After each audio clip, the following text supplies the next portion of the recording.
جی ناظرین، جیسا کہ آپ نے ڈاکٹر صاحب کی دنیاوی تعلیم کے حوالے سے گفتگو سنی، تو اب میں ڈاکٹر صاحب سے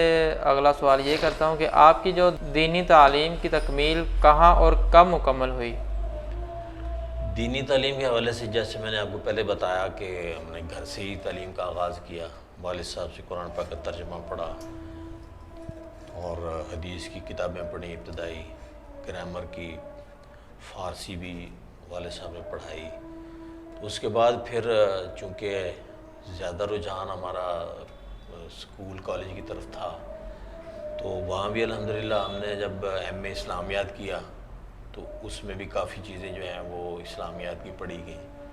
اس کے بعد پھر جب میں فارغ ہو کے آیا ہوں تو پھر میں نے بخاری شریف باقاعدہ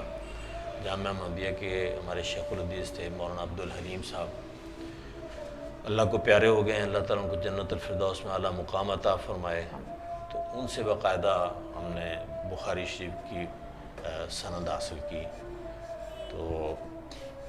زیادہ جو ہے والد صاحب سے ہم نے فیض حاصل کیا ہے۔